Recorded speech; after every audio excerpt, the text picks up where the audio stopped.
Laura Jackson stood in her modest garden, carefully tending to her late-blooming roses on a crisp October morning.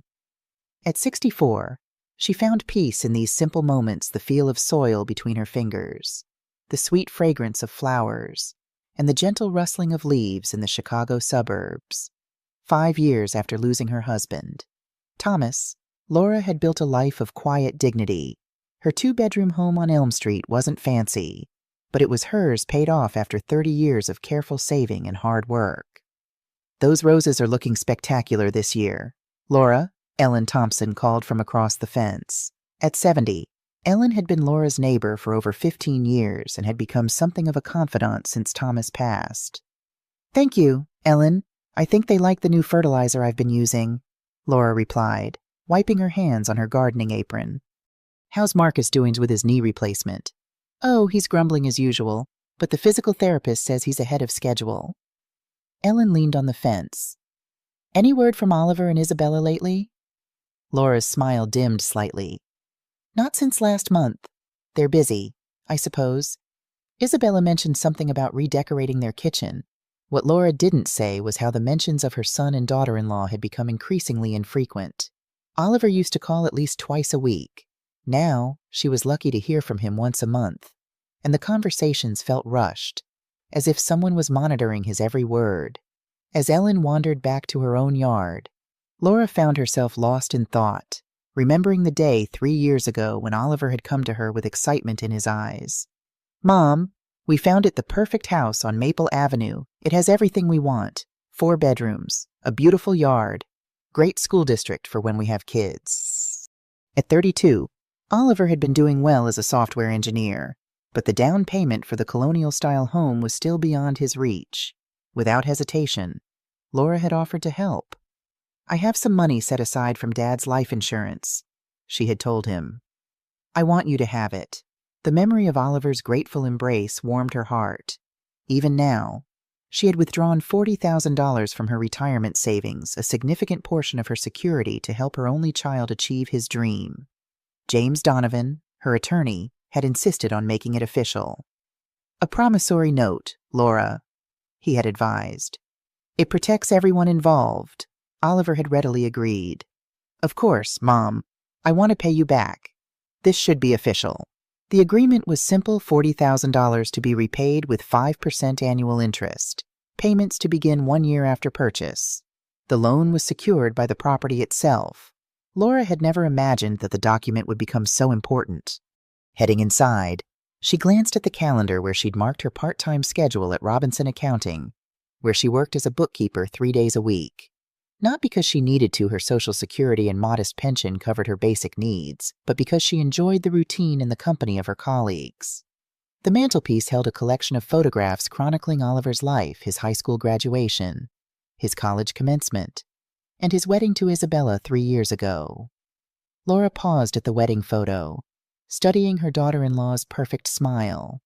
Isabella Green had been beautiful, poised, and charming on that day. Laura had tried to ignore the discomfort she felt when Isabella had dismissed her suggestion about the wedding flowers with a patronizing pat on the arm. "Oh, Laura, those arrangements are so traditional. We're going for something more sophisticated." 3 years later, Laura still couldn't pinpoint exactly when things had changed, but she knew they had. Her relationship with her son had shifted in subtle yet undeniable ways since Isabella entered his life. The sound of her phone ringing interrupted her thoughts. For a moment, her heart lifted. Perhaps it was Oliver, but the caller ID showed her friend Margaret from the community center. "Laura, are you still coming to the book club tomorrow? We're discussing that mystery novel you recommended." "Yes, of course. I wouldn't miss it," Laura replied, pushing aside her disappointment. After hanging up, Laura moved to her small kitchen to prepare lunch, wondering when she would hear from her son again. The last time they'd spoken, his voice had sounded strained, and he'd cut the call short when Isabella entered the room. Laura Jackson had always prided herself on her strength and independence. She'd raised a wonderful son, maintained a beautiful home, and created a life for herself after losing her husband. But lately, a nagging worry had settled in her chest, a feeling that something wasn't right in her son's life.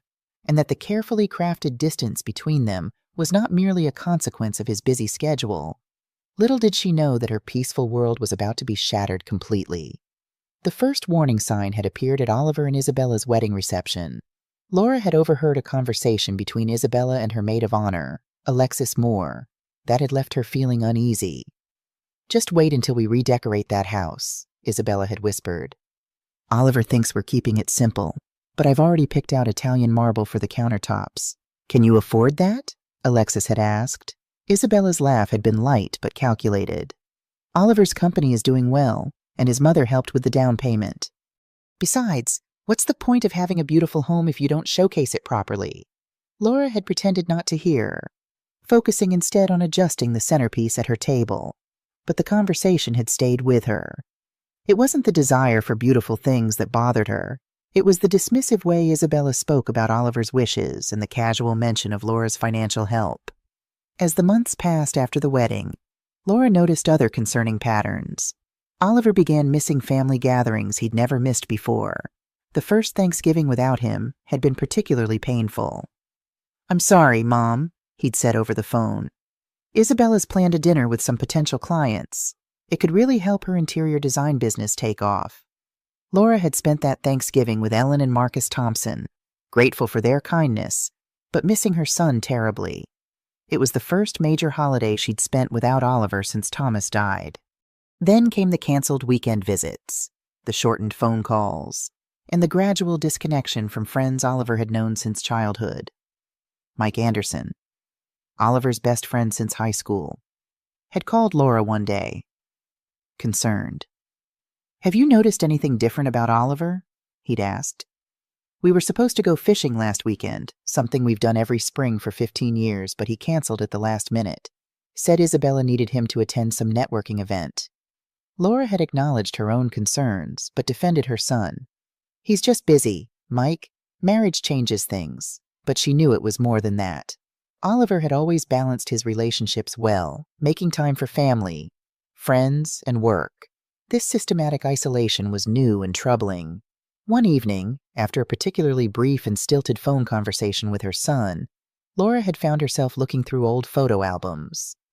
Pictures of Oliver growing up playing baseball, graduating high school. Laughing with his father filled her with a profound sense of loss, not for the boy he had been, but for the relationship they once shared. Isabella's background had never seemed particularly concerning. She came from a middle-class family in Indianapolis, had studied design at a respectable state university, and worked for a small interior design firm when she met Oliver.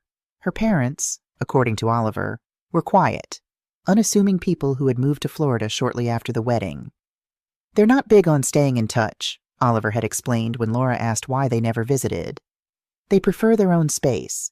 Perhaps that explained Isabella's approach to family if she hadn't been raised to value close family ties. She might not understand their importance to Oliver and Laura, but something in Laura's gut told her there was more to it than different family cultures.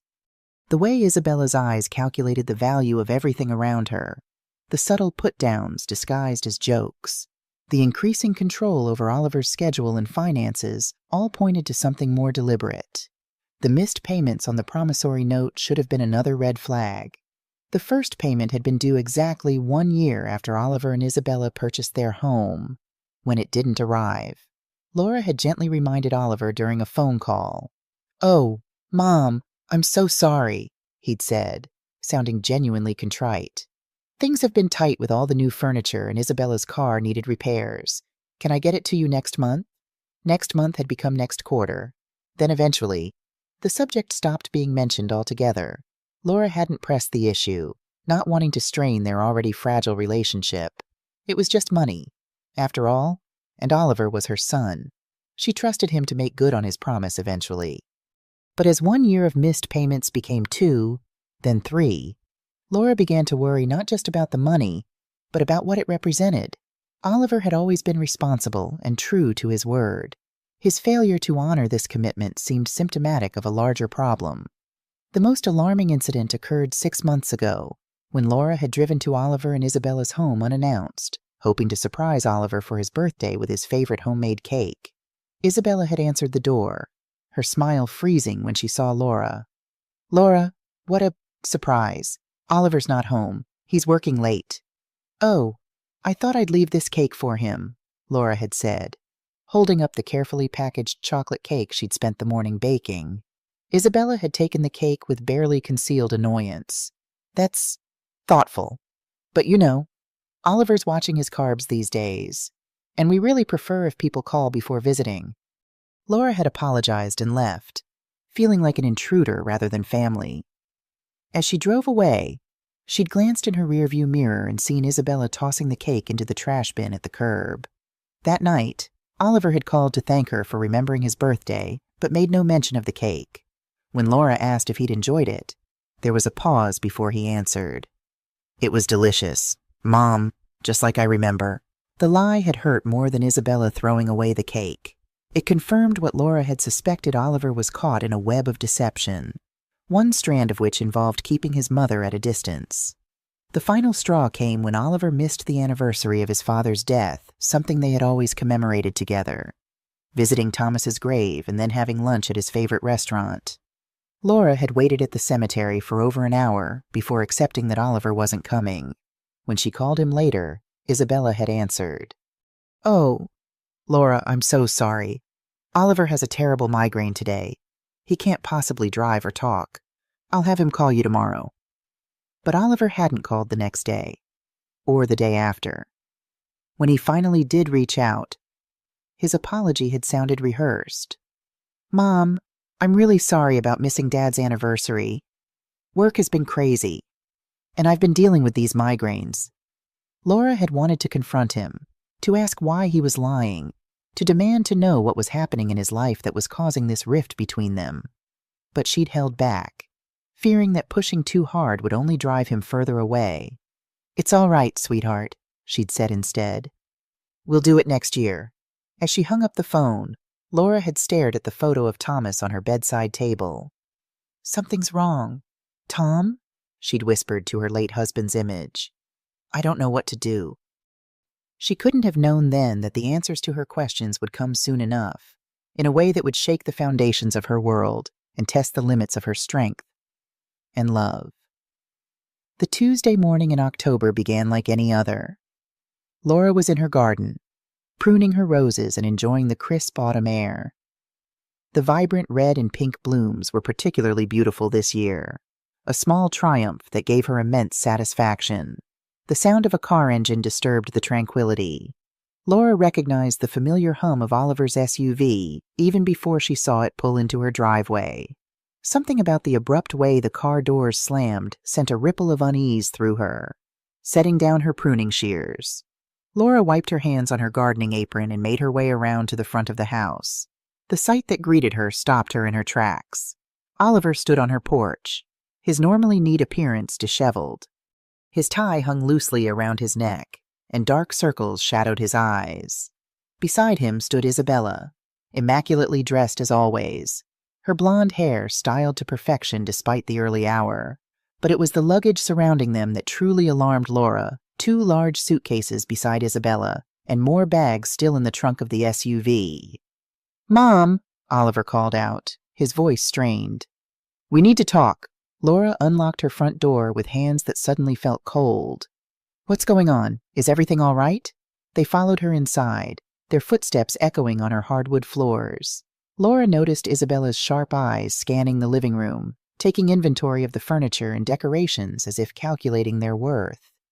Mom, we have something to tell you, Oliver began, settling heavily into the old recliner, the same chair where Thomas used to sit before he passed away.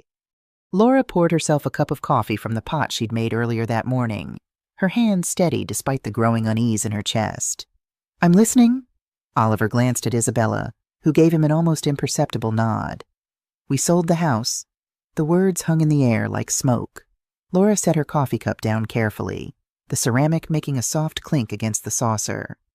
Which house? She asked, though something deep in her stomach already knew the answer. Our house, he said. The one on Maple Avenue. Laura felt as if all the air had been sucked from the room, the beautiful colonial she had helped them buy, the house where she'd contributed $40,000 from her retirement savings for the down payment.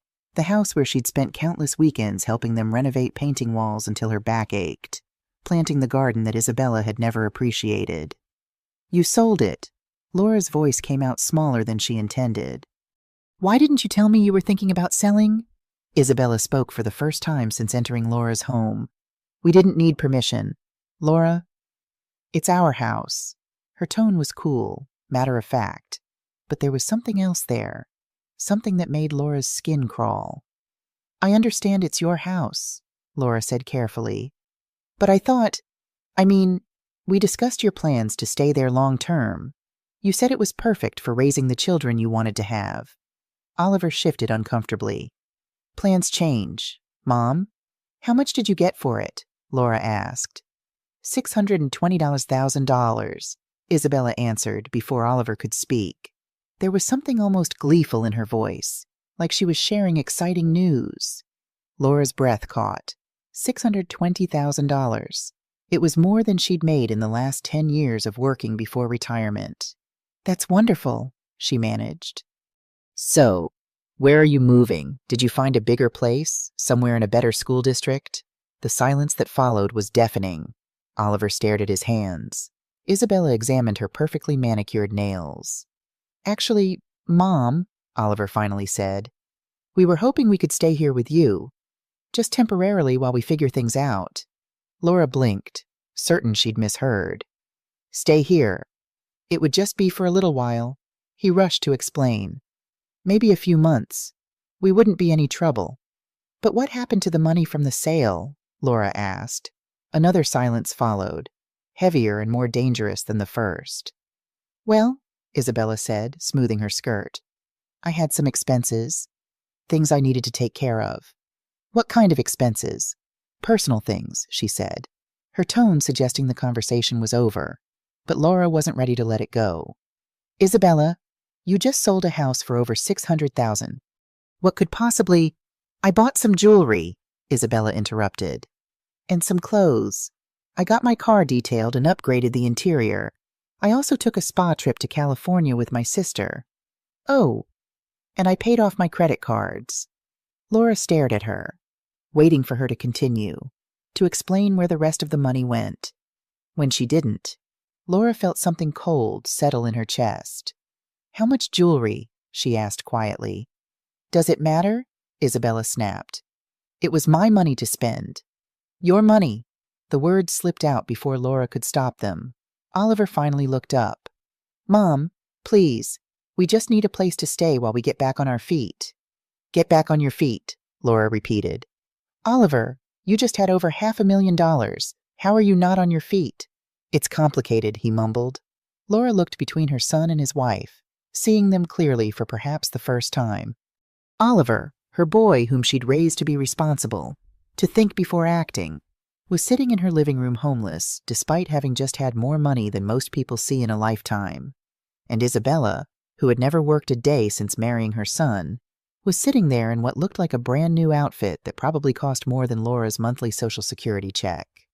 Where did all the money go, Isabella? Laura asked again, her voice firmer this time. Isabella rolled her eyes. I told you I had expenses. $620,000 worth of expenses. It's not your business. Laura, something snapped inside Laura. It became my business when you showed up at my door asking for a place to live. Oliver put his head in his hands. Mom, please don't make this harder than it has to be. Harder than it has to be? Laura stood up, her coffee forgotten. Oliver, help me understand this. You had a beautiful house, money in the bank, and now you're asking to move in with your 64-year-old mother because your wife spent it all on jewelry and spa trips. It wasn't just jewelry and spa trips, Isabella said defensively. I had debts to pay off. What debts? Credit card debts. How much? Isabella glared at her. Enough. Laura felt like she was drowning. She looked at her son. How much debt did she have? Oliver. Oliver sighed deeply. $80,000 in credit card debt. Laura felt dizzy. What did she buy with $80,000 on credit cards? Clothes mostly, he said quietly. Shoes, handbags, vacations before we were married. And the rest of the money from the house. Oliver looked at Isabella, who was now studying her phone as if this conversation didn't concern her. She wanted to redecorate her sister's house as a surprise, he said, and she bought a new car for her mother, and she wanted to invest in her friend's business. What kind of business? A boutique, Isabella said without looking up from her phone. It's going to be very successful. How much did you invest? $300,000. The number hit Laura like a physical blow.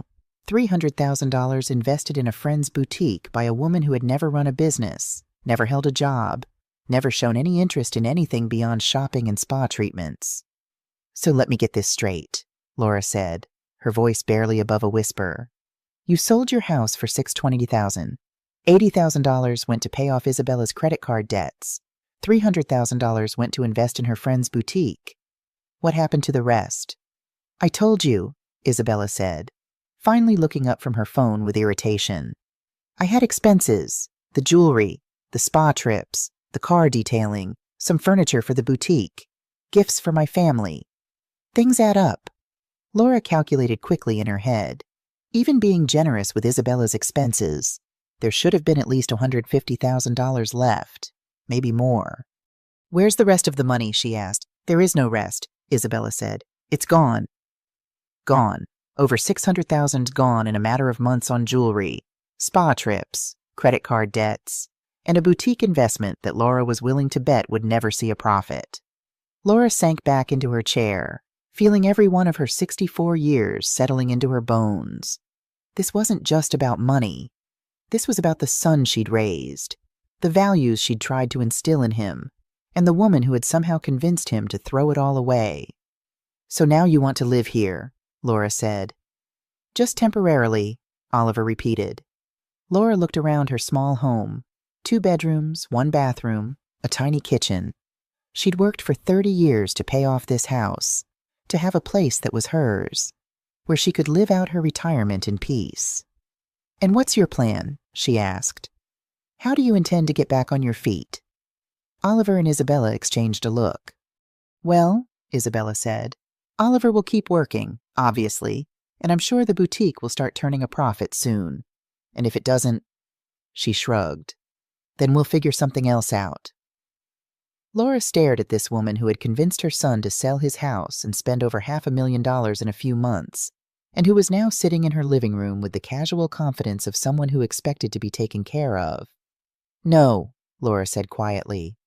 What? Oliver looked up sharply. I said no. You can't stay here. The temperature in the room seemed to drop 10 degrees. The word no hung in the air between them like a challenge. Laura watched her son's face crumble, but it was Isabella's reaction that truly unsettled her. Her perfectly composed mask slipped for just a moment, revealing something cold and calculating underneath. Mom, you can't be serious, Oliver said, his voice rising. We're family. Yes, we are family, Laura replied, her voice steadier than she felt, which is why I'm not going to enable this disaster you've created. Isabella set her phone down on Laura's coffee table with deliberate force. Enable what disaster, Laura? My husband made a business decision. Not every investment pays off immediately. Business decision. Laura couldn't keep the incredulity out of her voice. Spending $600,000 on jewelry, spa trips, and your friend's boutique is not a business decision. Isabella, it's reckless spending. How dare you judge how I spend my money? She snapped, her composure finally cracking. It wasn't your money, Laura said quietly. It was the equity in a house that my son worked for, that I helped purchase. Oliver stood up abruptly, pacing to Laura's front window. Mom, we wouldn't ask if we had anywhere else to go. What about Isabella's family? Surely her parents live in a 1-bedroom condo, Oliver said. And her sister doesn't have room. The sister whose house she spent thousands redecorating as a surprise. Isabella's eyes flashed with anger. My personal relationships are none of your concern. Laura stood up, her patience finally exhausted. They became my concern the moment you showed up at my door asking for help. You spent my son's future on frivolous nonsense. And now you expect me to clean up the mess. It's not frivolous, Isabella shouted, jumping to her feet. You wouldn't understand. You've lived in this tiny house your whole life, wearing the same old clothes, driving the same old car. You don't know what it's like to have standards. The insult hit its mark, but Laura refused to show it. No, Isabella, I don't know what it's like to spend other people's money on luxuries while expecting them to provide me with housing when the money runs out. Oliver turned from the window. His face flushed. Mom, please. I know Isabella made some mistakes. Some mistakes, Laura interrupted. Oliver, she spent over $600,000 in a few months. This isn't some mistake. This is a pattern of behavior. You don't know anything about our marriage, Isabella hissed. I know what it's like to live within my means, Laura replied. I know what it's like to save for the things I want instead of expecting others to pay for them. Isabella's face twisted with rage. Well, aren't you just perfect? Laura, the perfect mother who raised the perfect son who married the wrong woman? I never said that. You didn't have to. It's written all over your face every time you look at me. The truth was, Isabella was partially right. Laura had never liked Isabella from the moment Oliver brought her home 3 years ago. But it wasn't because of her background or her appearance. It was because of moments like this, when her mask slipped and revealed the entitled, manipulative person underneath. Isabella, Laura said carefully, I don't dislike you because of who you are. I dislike the choices you make and how they affect my son. Your son is a grown man who makes his own choices, Isabella shot back. Really, because from where I'm standing, it looks like you make all the choices and he just goes along with them. Oliver finally spoke up, his voice strained. Mom, that's not fair, isn't it? Tell me, Oliver, whose idea was it to sell the house? He hesitated. It was. We discussed it together. Whose idea was it to invest $300,000 in a boutique? Another hesitation. Isabella thought it was a good opportunity. Whose idea was it to spend $80,000 paying off credit card debts that you didn't even know existed until after you were married? Oliver's face reddened, but he didn't answer. Answer the question. Oliver, who's been making the financial decisions in your marriage? We make them together, he said weakly. Isabella laughed, a harsh sound that echoed off Laura's living room walls. Oh, please, Oliver, tell your mother the truth. Tell her how you begged me to marry you. Tell her how grateful you were that someone like me would even look at someone like you. Laura felt her blood run cold. Someone like you. Yes, Laura, Isabella said, her voice dripping with venom. Someone beautiful, someone sophisticated, someone who could have had any man she wanted. Your son knows he hit the lottery when he married me. Laura looked at Oliver, waiting for him to defend himself, to show some backbone. Instead, he stared at the floor, his shoulders slumped in defeat.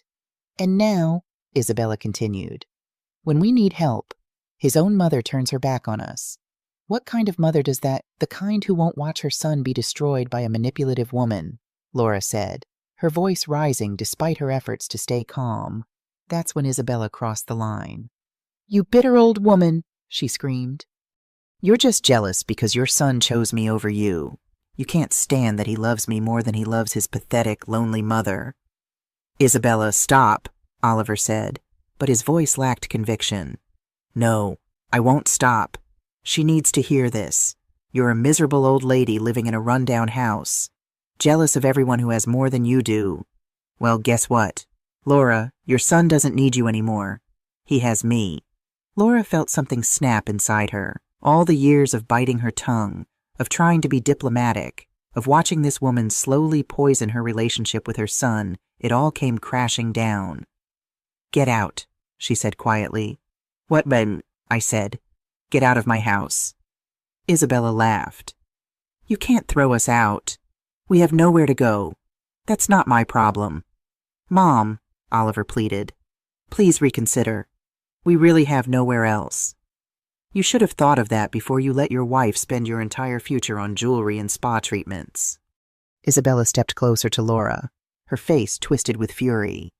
You don't get to talk to me like that in front of my husband. This is my house, Laura said firmly. I'll talk to you however I want, and right now, I want you to leave. We're not going anywhere, Isabella said, crossing her arms. Oliver, tell your mother we're staying. Laura looked at her son, this man she'd raised to stand up for what was right, to protect the people he loved. Instead, she saw a broken person who had let his wife walk all over him for so long that he didn't remember how to fight back. "Oliver," she said softly, "please ask your wife to leave my home." He looked between them, his face anguished. "Mom, please just let us stay for a few days while we figure something out." "No." That's when Isabella lost whatever remaining composure she had. "Fine," she screamed. "You want to be a selfish, heartless, then we'll make sure everyone knows exactly what kind of mother you are." She stormed toward Laura's front door, yanking it open so hard it banged against the wall. Laura's neighbors, Ellen Thompson from across the street and the Johnsons from next door, were outside in their yards. They looked up at the commotion. "You want to know what kind of woman Laura Jackson really is?" Isabella shouted, her voice carrying across the quiet street. "She's throwing her own son out on the street. Her own flesh and blood." Laura felt her cheeks burn with embarrassment as neighbors stopped what they were doing to stare at the scene unfolding on her front porch. "Isabella, please," Oliver said, finally showing some backbone, but it was too late. "No," she screamed. "Let them all know. This woman raised a son who worked his whole life to buy a beautiful home, and when life got a little difficult, when we needed help, she slammed the door in our faces." Ellen Thompson took a step closer, clearly trying to hear every word. "We asked for temporary help," Isabella continued, tears now streaming down her face, tears Laura was sure were completely calculated. "Just a place to stay while we got back on our feet. And this heartless woman said no to her own child." Laura stood in her doorway watching this performance, feeling more humiliated than she had in years. Her quiet street, where she'd lived for 15 years, where her neighbors respected her, was now witness to this spectacle. "That's enough," she said, stepping out onto her porch. "No, it's not enough." Isabella whirled around to face her. "You think you're so much better than everyone else, but you're just a selfish old woman who can't stand to see other people happy. Isabella, stop this right now." "Why? Because you're embarrassed." "Good. You should be embarrassed." That's when she did something that changed everything. In front of Laura's neighbors, in front of God and everyone, Isabella Green raised her hand and slapped Laura across the face. The sound echoed across the quiet street like a gunshot. Laura staggered back, her hand flying to her cheek, more from shock than pain. For a moment, nobody moved. Even Isabella seemed surprised by what she'd done. Ellen Thompson gasped audibly. Marcus Johnson, who had been mowing their lawn, shut off the mower and stared. Laura looked at her son, waiting for him to defend her, to show some outrage that his wife had just assaulted his mother. Instead, Oliver stood there looking confused and overwhelmed. "Did you just hit me?" Laura asked quietly, her voice steady despite the rage building in her chest. Isabella lifted her chin defiantly. "You deserved it. Throwing your own family out on the street like common trash." Laura looked around at her neighbors, all of them witnessing this humiliation. Ellen looked horrified. The Johnsons were whispering to each other. Even the mail carrier had stopped his truck to watch. "Oliver," Laura said, her voice barely above a whisper, "your wife just assaulted me in front of the entire neighborhood." He opened his mouth as if to speak, then closed it again. "And you're going to stand there and let her—" "Mom, she's upset. She didn't mean to slap me in the face." Isabella stepped between them. "Don't try to make this about you being a victim. Laura, you brought this on yourself." Laura stared at this woman who had just humiliated her in front of her neighbors, who had convinced her son to throw away his financial future, and who was now trying to make her the villain in her twisted narrative. "Get off my property," she said quietly. "Make me," Isabella sneered. Laura looked at her son one last time, hoping to see some sign that he would stand up to Isabella, that he would choose right over wrong. Instead, she saw a man who had been so thoroughly manipulated that he couldn't even defend his own mother from physical assault. "You have 5 minutes to get your bags and get off my property," Laura said. "If you're not gone by then, I'm calling the police." "You wouldn't dare," Isabella said, but Laura could see uncertainty creeping into her eyes. Laura pulled her cell phone from her pocket and dialed 911. As the phone rang, she watched Isabella's face change from defiance to panic. She grabbed Oliver's arm. "Tell your mother to hang up that phone right now," she hissed. But Laura was already talking to the dispatcher, giving her address, explaining that she needed an officer to help remove trespassers from her property who had become violent. When she hung up, Isabella was staring at her in disbelief. "You actually called the police on your own son?" "No," Laura said calmly. "I called the police on the woman who just assaulted me in front of witnesses." For the first time since Laura had known her, Isabella Green looked genuinely afraid. The police arrived within 10 minutes, though it felt like an eternity. Officer Rachel Martinez was a young woman, maybe in her early 30s, with kind eyes and a professional demeanor that immediately put Laura at ease. Officer Michael Wilson, her partner, was older, probably close to Laura's age, with gray temples and the weary look of someone who'd seen too much family drama over the years. By the time they arrived, Isabella had managed to compose herself somewhat. She'd stopped crying and fixed her hair, but Laura could see the panic still lurking in her eyes. Oliver stood beside his luggage, looking like a lost child. "Ma'am," Officer Martinez said, approaching Laura first. "We received a call about an assault." "Yes," Laura said, pointing to her still stinging cheek. "This woman slapped me." Officer Wilson looked at Isabella. "Is this true, ma'am?" "She was being unreasonable," Isabella said, as if that justified physical violence. "We just needed a place to stay temporarily, and she threw us out like we were strangers." "That doesn't give you the right to hit anyone," Officer Martinez said firmly. She turned back to Laura. "Ma'am, do you want to press charges?" Laura looked at her son, standing there with his head down, saying nothing in her defense. This man she had raised, sacrificed for, loved unconditionally. And he couldn't even condemn his wife for hitting his mother. "Yes," she said quietly. "I want to press charges." Isabella's face went white. "You can't be serious. Assault is a serious charge, ma'am," Officer Wilson said. "We have multiple witnesses who saw you strike Mrs. Jackson." Indeed, Laura's neighbors were still standing in their yards watching the drama unfold. Ellen Thompson nodded vigorously when Officer Martinez looked in her direction. "I saw the whole thing," Ellen called out. "She hit Laura right across the face, unprovoked." "This is ridiculous," Isabella protested. "She's my mother-in-law. This is a family dispute." "Family or not," Officer Martinez said, "assault is assault. You'll need to come with us." As they led Isabella toward the patrol car, she turned back to Oliver. "Don't just stand there. Do something." But Oliver seemed frozen, watching his wife being arrested on his mother's front lawn. He looked at Laura with something that might have been accusation. "Mom, did you really have to—" "Yes," Laura said before he could finish. "I really had to. Your wife assaulted me in front of the entire neighborhood, and you stood there and did nothing. She's your wife, and I'm your mother." But apparently that doesn't mean anything anymore. Officer Wilson approached with a clipboard. "Mrs. Jackson, we'll need you to come down to the station to give a formal statement." "Can you do that this afternoon?" "Of course." As the police car pulled away with Isabella in the back seat, Oliver loaded his luggage back into his SUV. He moved slowly, like a man in shock. "Where will you go?" Laura asked. "Despite everything." He shrugged. "I don't know. Maybe a hotel for tonight." "With what money?" The question hung in the air between them. They both knew he couldn't afford a hotel indefinitely. They both knew this was just the beginning of his problems. "Oliver," Laura said softly, "this doesn't have to be the end. If you leave her, if you admit that this whole situation is wrong, we can work through this." He looked at her with tired eyes. "She's my wife. Mom, I can't just abandon her."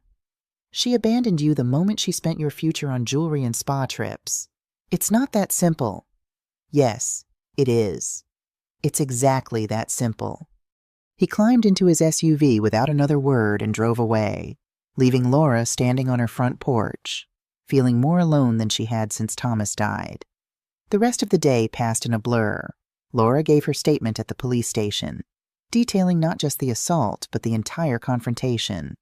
The officer taking her statement, Detective Melissa Reynolds, was thorough and professional.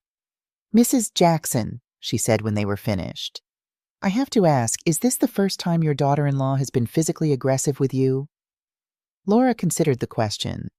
"Yes, physically, but she's been emotionally manipulative for years." "Can you elaborate on that?"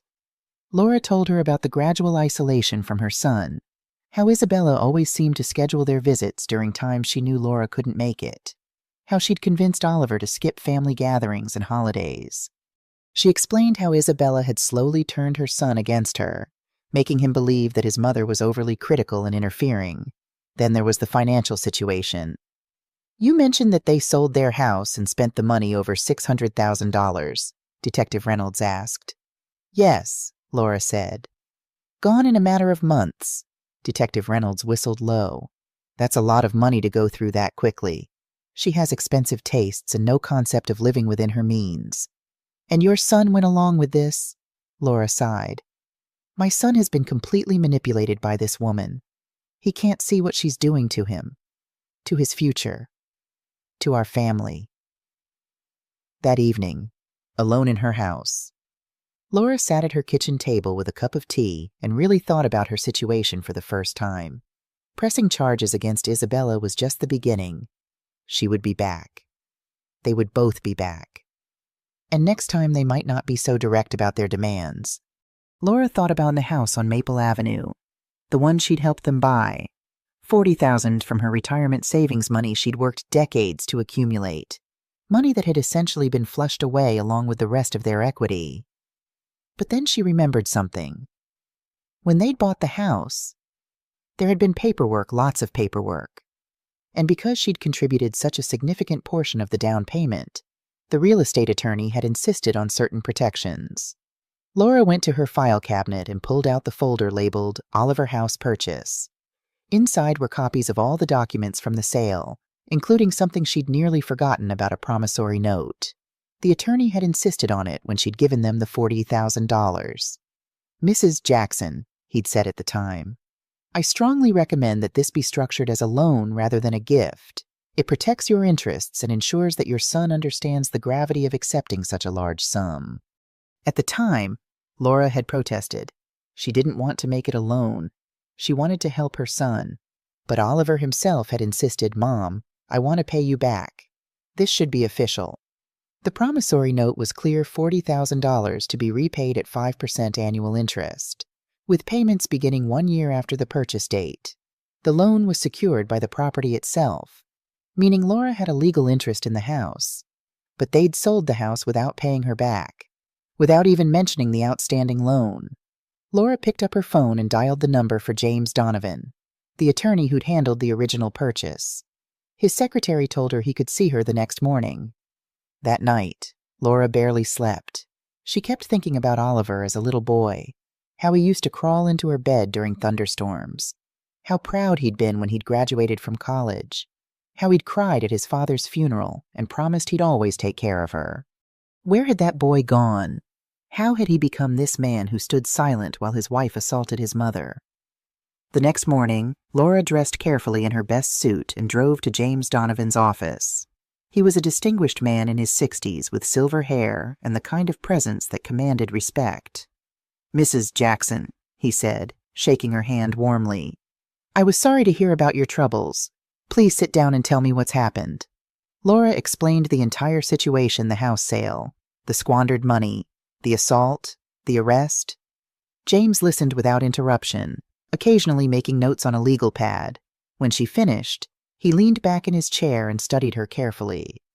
"Laura," he said, "do you understand that you have significant legal recourse here?" "What do you mean?" "The promissory note securing your $40,000 loan was recorded as a lien against the property. When your son sold this house without satisfying that debt, he violated the terms of the note. You have grounds for both breach of contract and conversion." Laura felt a flutter of something in her chest, not quite hope, but something stronger than resignation. "What does that mean in practical terms?" "It means you can sue for the full amount of the loan plus interest plus damages, and because the debt was secured by real property, you may be able to attach other assets to satisfy the judgment." "What other assets?" James smiled grimly. "Well, Let's see what your son and daughter-in-law have left after their spending spree." Over the next hour, James explained Laura's options in detail. She could file a civil lawsuit seeking repayment of the loan, plus interest and damages. She could also pursue criminal charges for theft by conversion, since they'd sold property that was partially hers without her consent. "But James," Laura said, "I don't want to destroy my son's life. I just want him to understand that actions have consequences. Sometimes, Laura, the kindest thing you can do for someone you love is to stop protecting them from the consequences of their choices." Laura thought about that as she drove home. Was she protecting Oliver by allowing Isabella to manipulate him? Was she enabling his poor decisions by always being there to catch him when he fell? By the time she got home, she'd made her decision. She called James Donovan and told him to file the lawsuit not just against Isabella, but against both of them. They were married. They'd made the decision together to sell the house, and they would face the consequences together. Then she did something else. She called a locksmith and had all her locks changed. She installed a security system with cameras that would record anyone who approached her property. She wasn't going to be caught off guard again. That afternoon, Oliver called. "Mom, Isabella made bail. We need to talk." "No, we don't." "Mom, please. She's sorry about hitting you. She was just upset."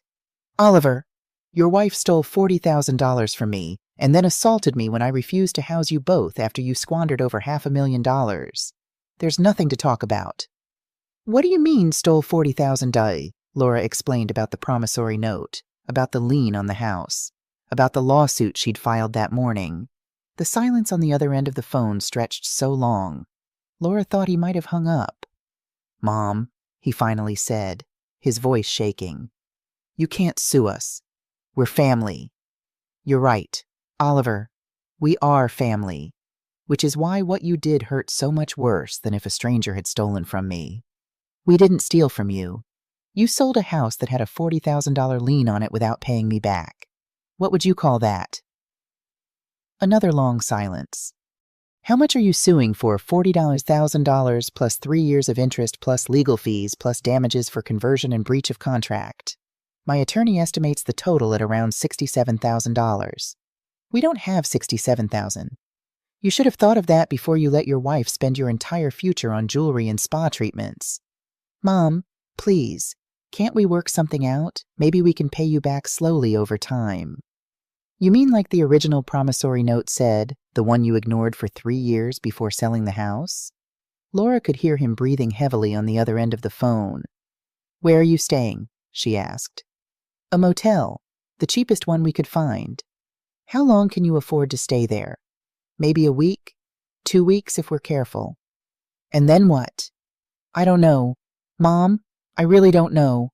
For a moment, Laura almost weakened. This was her son, her baby, and he sounded so lost and scared. But then she remembered Isabella's hand striking her face, and her resolve strengthened. "Oliver, I love you. I have always loved you, and I always will. But I will not be manipulated, stolen from, or assaulted. If you want a relationship with me, you need to take responsibility for your choices and the consequences that come with them." What does that mean? It means you need to decide what's more important to you, your relationship with your wife or your relationship with your mother, because right now, you can't have both. Laura hung up before he could respond, her hands shaking as she set the phone down. Outside, the sun was setting over her quiet neighborhood. Ellen Thompson was watering her flowers, and Marcus Johnson was riding his bicycle in circles in their driveway. Everything looked normal, peaceful, but Laura knew that nothing would ever be normal again. Tomorrow, Oliver and Isabella would receive the legal papers.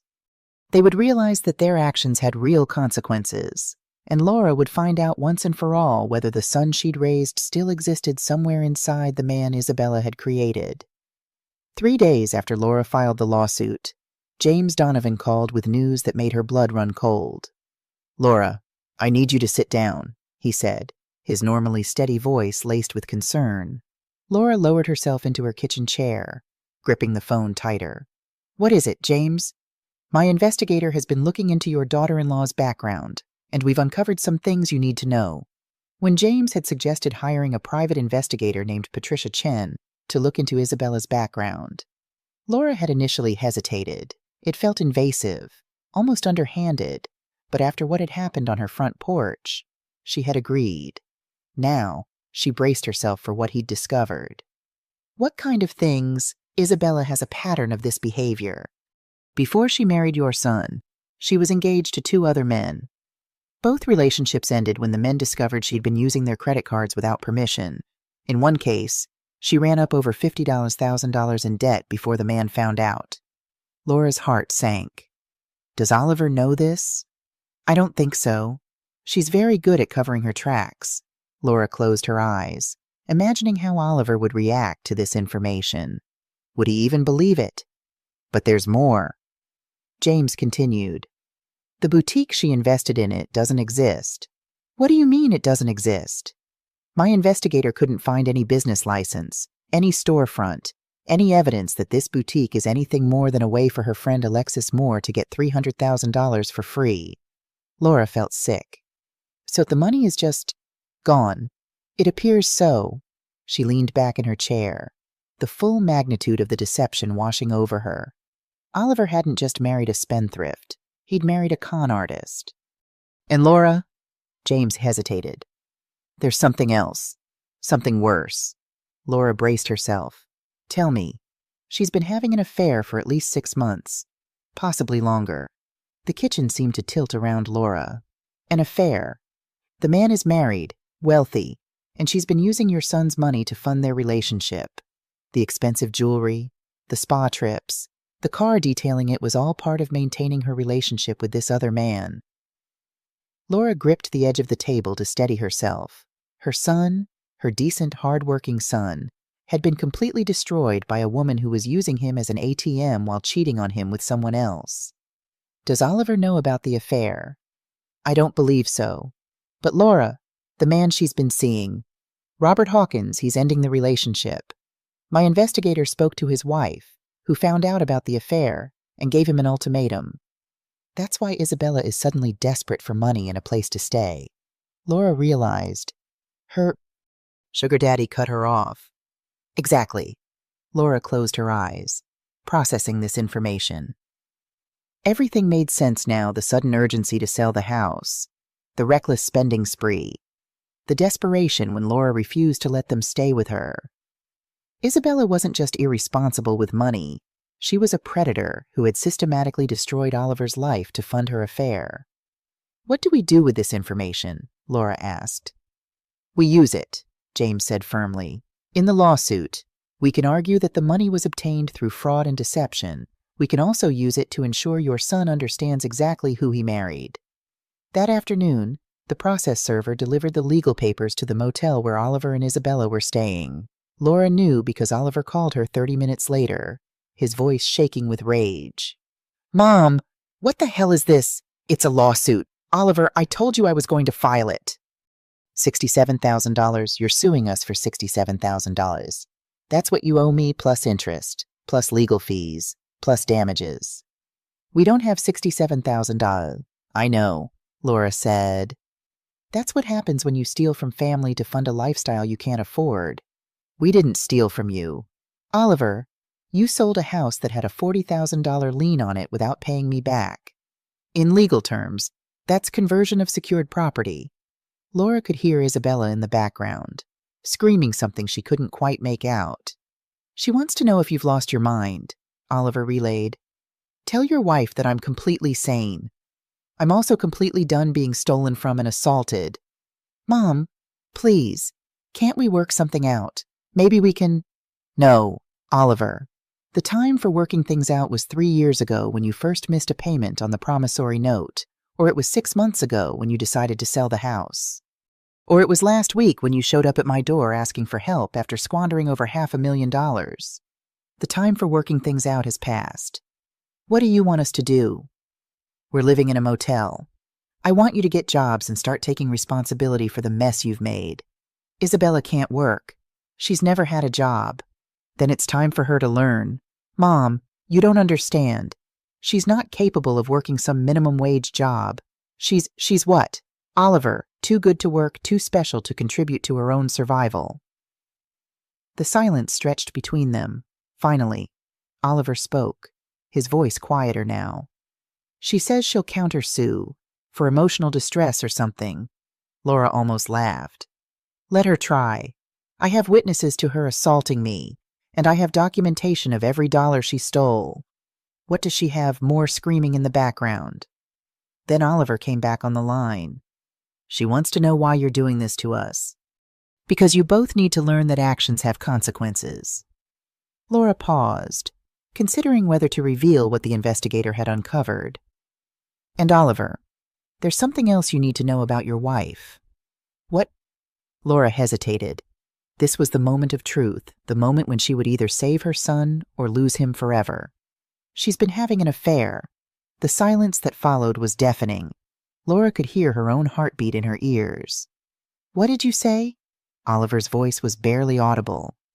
Isabella has been having an affair for at least 6 months. The man is wealthy and married. She's been using your money to fund their relationship. That's not true. It is true. My attorney hired an investigator. We have proof. You hired an investigator to spy on my wife. I hired an investigator to find out where $600,000 went. The affair was just what we discovered in the process. More silence. Then, in the background, Laura heard Isabella's voice clearly for the first time. What is she saying?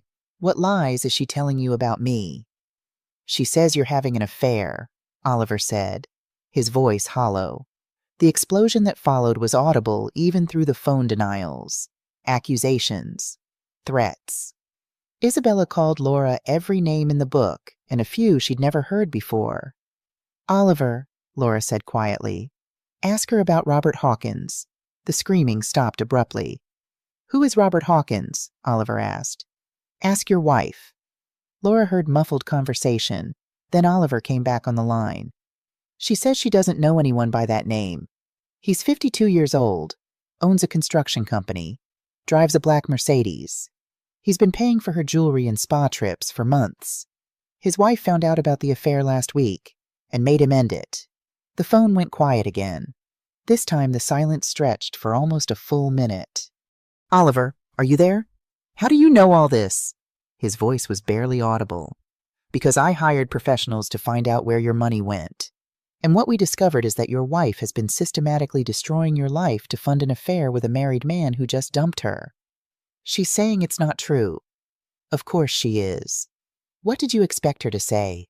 She's crying now. She's manipulating you. Again. Mom, I can't. I need to think. Think about this. Oliver, think about how she convinced you to sell your house without discussing it with me first, even though I had a legal interest in the property. Think about how she spent $600,000 in a few months while you were at work, trusting her to make responsible decisions. Think about how she slapped your mother in front of the entire neighborhood and then expected you to defend her. I'm hanging up now. Wait, but the line went dead. Laura sat in her kitchen staring at the phone, wondering if she'd just saved her son or lost him forever. Either way, she'd told him the truth. What he did with that information was up to him. The next morning, James Donovan called again. Laura, I have an update. Your son called my office this morning. He wants to meet. Meet about what? He didn't say specifically, but he sounded different. Defeated, maybe, or awakened. It's hard to tell. They arranged to meet at James's office that afternoon. Laura arrived early, nervous about seeing Oliver again. When he walked in, she barely recognized him. He'd always been thin, but now he looked gaunt. His clothes hung loosely on his frame, and there were dark circles under his eyes that made him look 10 years older. Hello, Mom, he said quietly, taking the chair across from her. Hello, Oliver? James sat behind his desk, legal pad ready. Oliver, you said you wanted to discuss the lawsuit. I want to know exactly what my wife has done, Oliver said. I want to see all the evidence. For the next hour, James laid out everything his investigator had discovered the affair with Robert Hawkins, documented through hotel receipts and credit card statements, the fake boutique investment that was nothing more than a way to funnel money to Alexis Moore, the pattern of financial deception with previous boyfriends, the mounting credit card debt that Oliver hadn't known about. With each revelation, Laura watched her son shrink further into his chair. By the time James finished, Oliver was staring at his hands, silent tears streaming down his face. "Where is she now?" Laura asked gently. "At the motel. She doesn't know I'm here." "What are you going to do?" Oliver looked up at her with red-rimmed eyes. "I don't know. Mom, I honestly don't know. My whole life, everything I thought I knew about my marriage, about my wife, it's all been a lie. I'm sorry, sweetheart. I truly am. She's been stealing from me for years, not just spending money actively deceiving me, lying to me, cheating on me. And when you tried to warn me, I chose her over you. You were manipulated by someone who's very good at manipulation. It's not your fault." "Isn't it? I'm 35 years old. Mom, I should have seen the signs. I should have questioned why she never wanted to work, why she always needed more money, why she was so eager to sell the house." James cleared his throat. "Oliver, the question now is what you want to do about the lawsuit. Your mother is entitled to the money you owe her, but we could potentially work out a payment plan if—" "No," Oliver interrupted. "She deserves to be paid back immediately, all of it. Son, you just said you don't have the money. I'll get it. I'll take out a loan, work extra hours, sell whatever I need to sell. Mom, you've been trying to protect me my whole life, and I repaid you by letting my wife steal from you and assault you." He wiped his eyes with the back of his hand. "I won't fight the lawsuit. You deserve every penny." Laura felt her own eyes filling with tears. "Oliver," she said, "I want you to know that I'm filing for divorce today. I can't stay married to someone who's been lying to me about everything." The relief Laura felt was overwhelming. "What about Isabella? What will she do?" Oliver's face hardened. "That's not my problem anymore. She's an adult who made her own choices. Let her figure out how to live with the consequences." As they left James's office, Oliver and Laura walked to their cars together. At her car, he stopped and turned to her. "Mom, I know I don't deserve your forgiveness. I know I've hurt you in ways that might not be fixable. But I want you to know that I'm going to spend the rest of my life trying to make this right." Laura reached out and touched his cheek, the way she used to when he was little and needed comfort. "You already are making it right, sweetheart. You already are." As Laura drove home, she felt something she hadn't experienced in years, hope. Not just hope that she'd get her money back, but hope that she'd gotten her son back, too. But she also knew that Isabella wouldn't go quietly. A woman who'd spent years manipulating and deceiving wouldn't just accept defeat. She would fight back, and when she did, it would probably get ugly. Laura was right to be worried. The real battle was just beginning. Patricia Chen sat across from Laura in James Donovan's office, her slim laptop open on the mahogany table. At 45, Patricia had the sharp eyes of someone who'd spent 2 decades uncovering people's secrets. Her neat gray suit and practical haircut gave her an unassuming appearance, exactly what made her effective as a private investigator.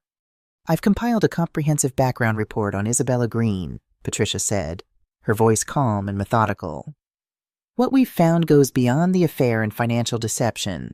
There's a clear pattern of predatory behavior dating back to her college years." She turned her laptop toward Laura and James, displaying a series of documents. Isabella Green isn't even her original name. She was born Isabella Mercer in a small town outside Indianapolis. She changed her name legally when she was 22, right after her first engagement ended badly. "Why would she change her name?" Laura asked. "To distance herself from her past," Patricia explained. Her first fiancé, Michael Collins, filed a police report against her for credit card fraud. She had opened several cards in his name without his knowledge and racked up over $30,000 in debt. The charges were eventually dropped when she agreed to pay restitution, but her reputation in Indianapolis was ruined. Laura felt a chill run through her, and Oliver knew none of this. "I doubt it. She's been very careful to erase her past. She also lied about her education. She never graduated from the state university she claims to have attended. In fact, she was expelled during her junior year for academic dishonesty, cheating on exams, and plagiarizing papers." So her interior design credentials are fake, too. Patricia nodded. Completely fabricated. She worked briefly as a receptionist at a design firm, which is how she learned enough of the terminology to sound convincing. James Donovan leaned forward, his silver hair catching the light. What about her family? Oliver mentioned her parents moved to Florida after the wedding. Patricia's expression grew even more serious. Her parents haven't moved anywhere. Her father died when she was 16, and her mother still lives in the same small house in Indiana where Isabella grew up. The sister she supposedly took on spa trips and redecorated a house for, she hasn't spoken to her in years. According to the sister, Isabella borrowed money years ago and never paid it back. Laura felt a growing horror as she realized the extent of Isabella's deception. It wasn't just about money, it was about an entirely fabricated identity. The woman Oliver had married was, in many ways, a complete fiction. "What about Robert Hawkins?" Laura asked. "Tell me about the affair." Patricia pulled up a series of photographs showing Isabella entering an upscale hotel in downtown Chicago. In several images, she was accompanied by a distinguished-looking man in his early 50s. Robert Hawkins owns one of the largest construction companies in Illinois. He met Isabella at a charity event last year, an event she attended using money from Oliver's account. They've been meeting at the Palmer House Hotel twice a week for the past 6 months. The evidence was irrefutable. Credit card statements showed expensive dinners, jewelry purchases, and hotel charges. There were text messages recovered from a cloud backup of Isabella's phone, filled with intimate details and plans for their meetings. His wife discovered the affair through their joint credit card statements, Patricia continued. She confronted him 2 weeks ago and gave him an ultimatum: end the affair or face divorce. He chose his marriage. And that's when Isabella suddenly needed to sell the house, Laura said, pieces falling into place. Exactly. With Hawkins cutting her off and her credit cards maxed out, she needed a new source of funds. The house was her last remaining asset, or rather, Oliver's last remaining asset. Laura sat back, trying to process it all. Does Oliver know the full extent of this? He's seen the evidence of the affair, James said, but not all of these details about her past. He needs to know everything, Laura insisted. He's filing for divorce. This information could be crucial. As they discussed next steps, James's receptionist knocked on the door. "Excuse me, Mr. Donovan, there's a Mrs. Isabella Green in the reception area demanding to see you. She's quite upset." James exchanged glances with Laura and Patricia. "Tell her I'll be out in a moment." After the receptionist left, James turned to Laura. "You should stay here, Patricia. Can you take Laura out through the back entrance? I'll deal with Isabella." Laura gathered her purse, her hands shaking slightly. "What do you think she wants?" "To intimidate us, most likely," James said. "But don't worry. She has no power here." As Patricia led Laura toward the back door, they could hear Isabella's voice rising in the reception area. "I know she's in there. I have a right to know what lies you're spreading about me." Laura slipped out the rear exit with Patricia, grateful to avoid a confrontation, but she knew this was just the beginning of Isabella's counterattack. The next day, Isabella made her move. Laura was at work, reconciling accounts at Robinson Accounting, when the receptionist called back to her desk. "Laura, there's someone here to see you. She says she's your daughter-in-law." Laura's stomach dropped. "Tell her I'm busy and can't see visitors during work hours." A few minutes later, the receptionist called again, her voice tense. "She's not leaving. She says she'll wait all day if she has to. She's making other clients uncomfortable." Laura sighed and walked to the front office. Isabella was sitting in the waiting area, dressed in what appeared to be a new designer outfit, looking like she was ready for a business meeting rather than whatever confrontation she had planned. "Isabella, you need to leave. This is my workplace." "I just want to talk," Isabella said loudly enough for everyone in the office to hear. 5 minutes. That's all I'm asking." Laura could see her co-workers watching from their desks, curious about the drama unfolding in their usually quiet office. "We have nothing to discuss. Please, Laura." Isabella's voice softened, her eyes widening with practiced sincerity. "I know I made mistakes. I know I hurt you and Oliver, but I'm trying to make it right." The sincerity in her voice was so convincing that for a moment Laura almost believed her. Then she remembered that this was the same woman who had looked her son in the eye and lied about having affairs, spending money, and a dozen other things. What do you want, Isabella? I want to settle the lawsuit. I want to make things right between us.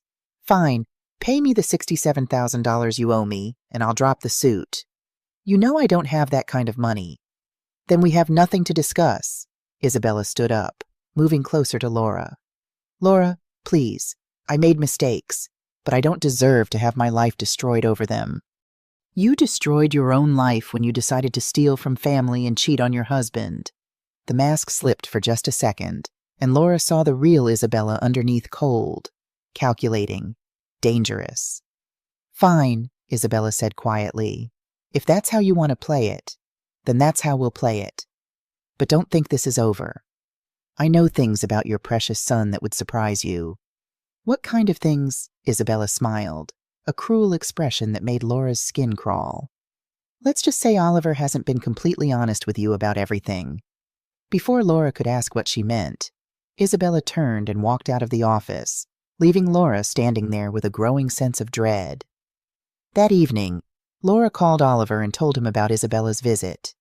She said she knows things about you that would surprise me. What did she mean? Oliver was quiet for a long moment. Mom, there are some things I never told you, things I'm not proud of. Laura's heart sank.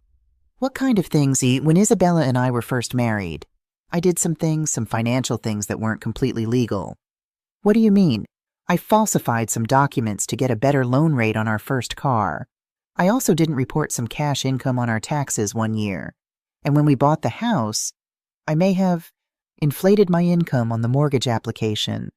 Laura felt sick. Oliver, why didn't you tell me this?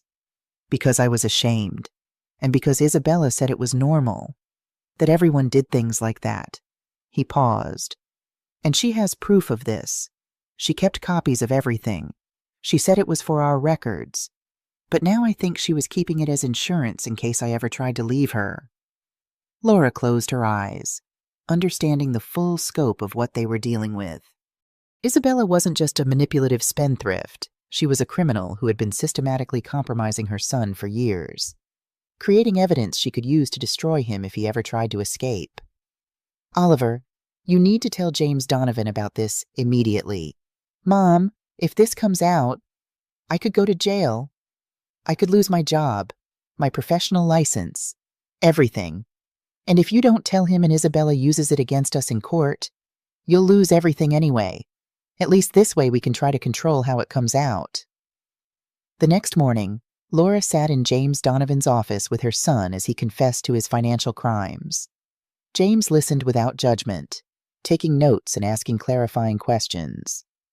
When Oliver finished, James leaned back in his chair and studied them both. This is serious, he said finally. But it's not insurmountable. The statute of limitations has passed on some of these issues, and the others can potentially be resolved through voluntary disclosure and payment of penalties. What about the lawsuit? Laura asked. The lawsuit just got more complicated. But Laura, I want you to understand something. Your daughter-in-law isn't just trying to avoid paying you back. She's trying to destroy your son's life as punishment for leaving her. This isn't about money anymore. This is about control. As they left James's office, Laura realized that the real battle was just beginning. Isabella had shown her true colors, and she was willing to destroy everyone around her rather than accept responsibility for her actions. But Laura wasn't the same woman who had opened her door to them 3 weeks ago. She was stronger now, angrier, and absolutely determined to protect her son from the monster he had married. The war was far from over, but for the first time, Laura felt like they might actually win. 2 weeks after Oliver's confession, Isabella made her most desperate move yet. Laura was awakened at 3 a.m. by her security system's alert. Someone was at her front door. The cameras showed Isabella, clearly intoxicated, pounding on the door and shouting. Laura grabbed her phone, ready to call the police, when she noticed Oliver's SUV parked at the curb. He was slumped over the steering wheel. Laura cracked open her window. Isabella, step away from my door right now, or I'm calling the police. Come out and face me, you coward, Isabella slurred. You've turned my husband against me with your lies. Laura dialed 911, giving the dispatcher her address and explaining the situation. Then she went downstairs and spoke through the door's intercom. "The police are on their way. Isabella, go home." "I don't have a home anymore," Isabella screamed, kicking the door. "Oliver is filing for divorce, and it's all your fault." Laura glanced at the security monitor again. Oliver hadn't moved from the car. Something was wrong. "Where is Oliver supposed to be right now?" Laura asked, a new fear gripping her. "Passed out in the car," Isabella laughed bitterly. "He couldn't handle the truth about Mommy Dearest." Laura's blood ran cold. She opened the front door just enough to see past Isabella to the car. "What did you do to him?" "Nothing he didn't do to himself. A few too many drinks, that's all." But something in Isabella's tone made Laura deeply uneasy. Without hesitation, she pushed past her daughter-in-law and ran to the SUV. When she opened the driver's door, Oliver slumped sideways, barely conscious. Oliver, can you hear me?" His eyes fluttered open, unfocused and glassy. "Mom, I don't feel right." Laura turned to Isabella, who was watching from the porch with a strange smile. "What did you give him?" "Just some sleeping pills to help him relax. He was so upset after I showed him the photos." "What photos?" Isabella's smile widened. "The ones of you meeting with Robert Hawkins last week. Isn't it funny how things look when taken out of context?" Laura's mind raced. She had indeed met with Robert Hawkins at James Donovan's office to discuss his testimony for the upcoming court case. But Isabella had clearly manipulated the images to suggest something inappropriate. "You drugged my son because of your lies." Laura's voice shook with rage. "I opened his eyes to the truth about his precious mother." The wail of sirens cut through the night air. Isabella's smile faltered. "You should go now," Laura said coldly. "Unless you want to explain to the police why you drugged your husband and brought him here in this condition." Isabella hesitated, then backed away. "This isn't over. Laura, not by a long shot." She disappeared into the darkness just as the police cruiser turned onto the street. Laura turned her attention back to Oliver, who was barely conscious. "Stay with me, sweetheart. Help is coming." The paramedics arrived minutes after the police. They quickly assessed Oliver, finding his vital signs stable but concerning. "Ma'am, do you know what he took?" one paramedic asked. "His wife said sleeping pills, but I don't know what kind or how many."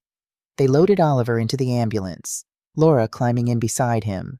As they sped toward the hospital, she held his hand, praying that Isabella hadn't done something truly unforgivable.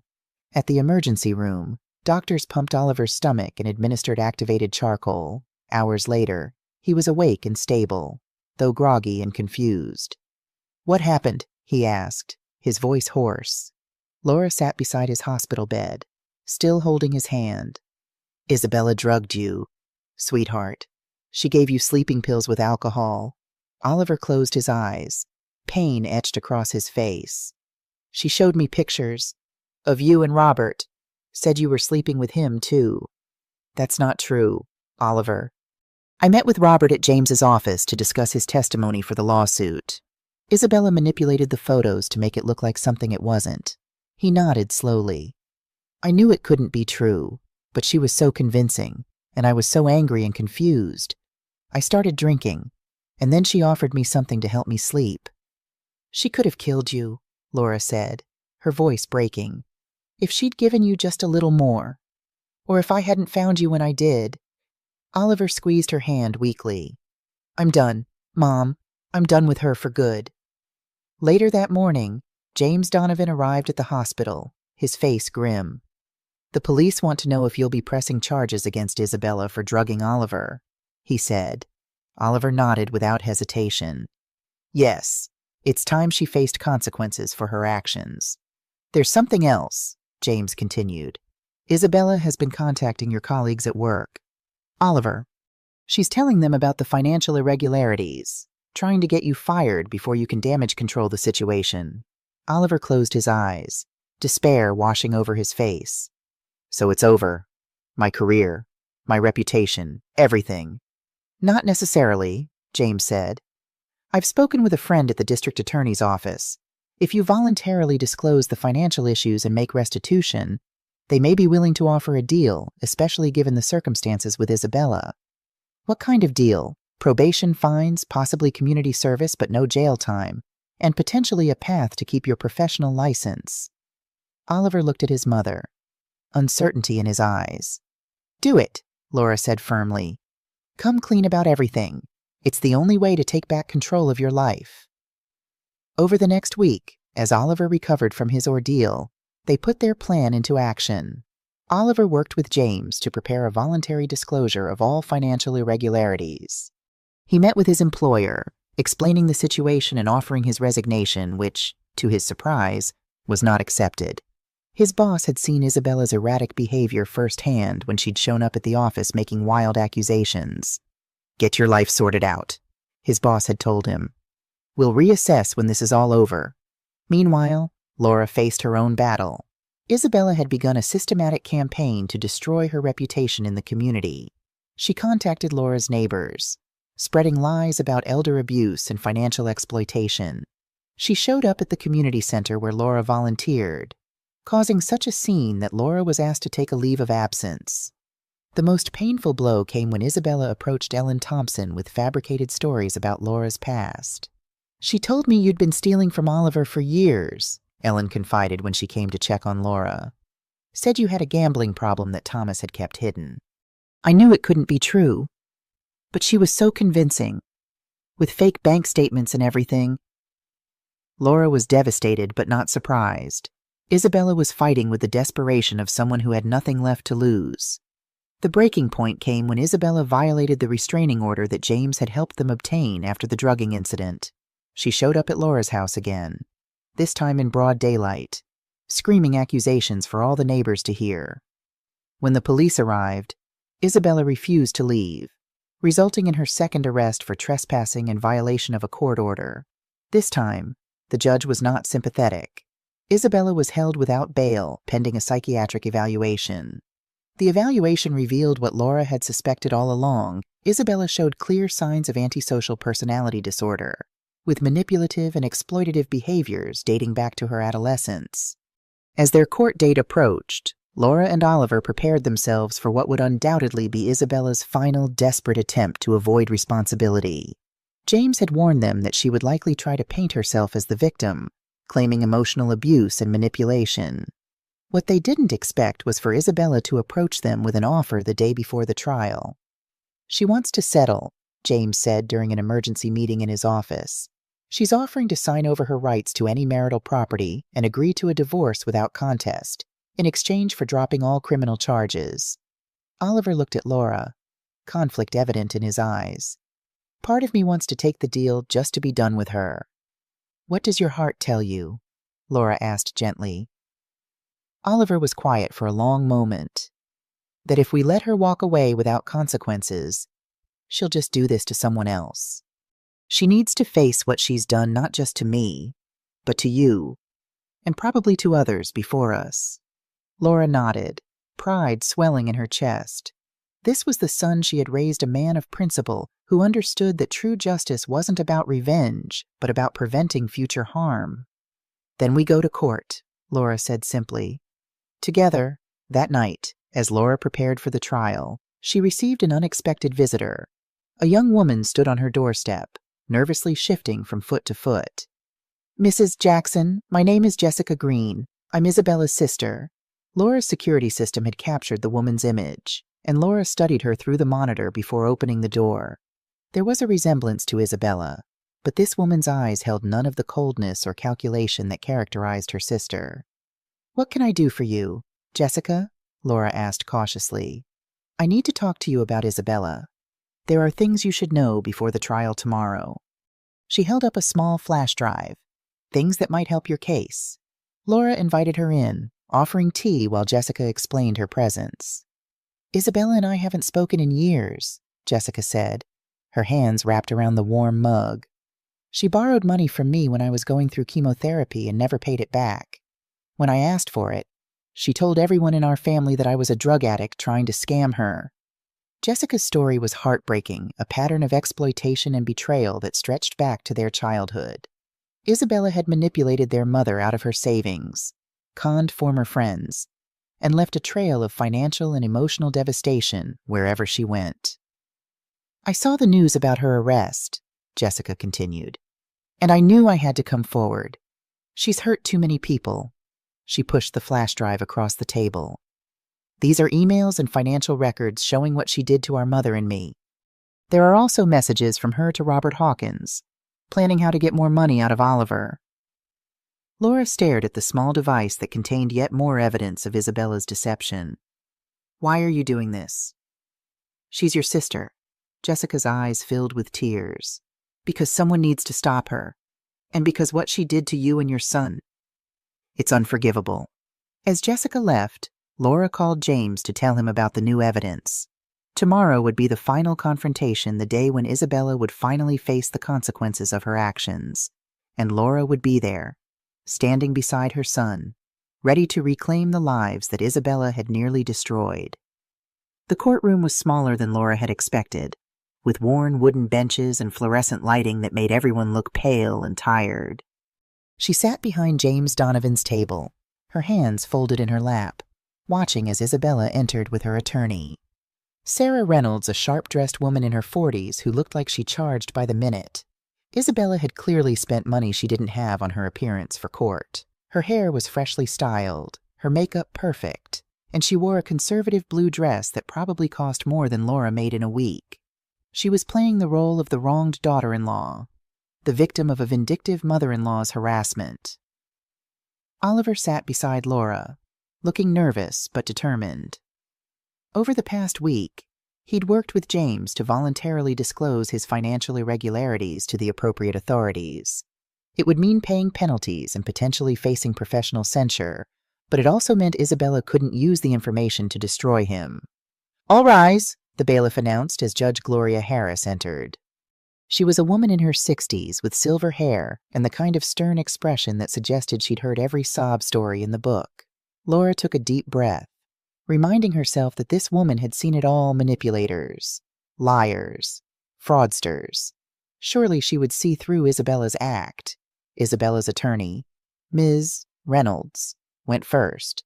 She painted a picture of a young woman trapped in an impossible situation, victimized by a mother-in-law who had never accepted her and was now using the legal system to interfere in their marriage.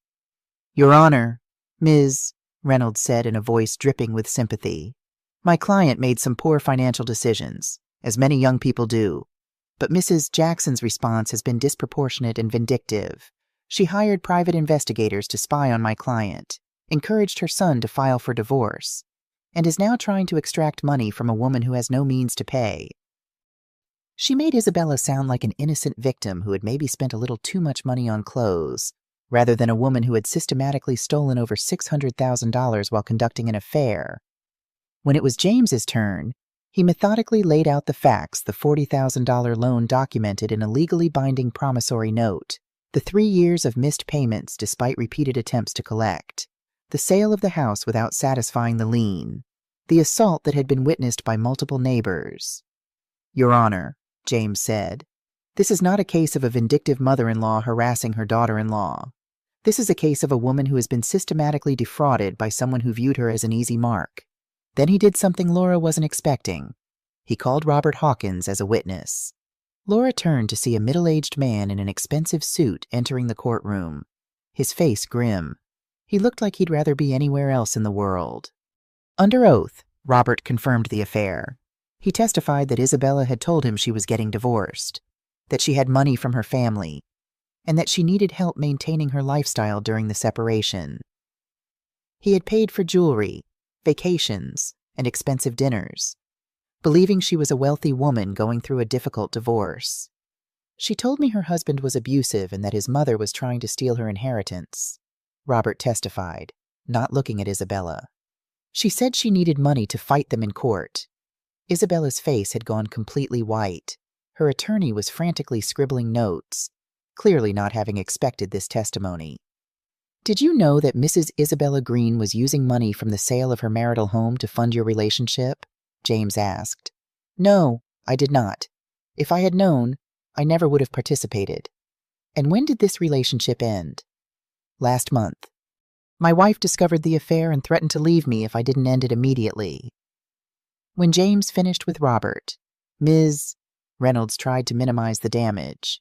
She argued that the affair was irrelevant to the financial dispute, that whatever mistakes Isabella had made in her personal life didn't negate the fact that the lawsuit was excessive.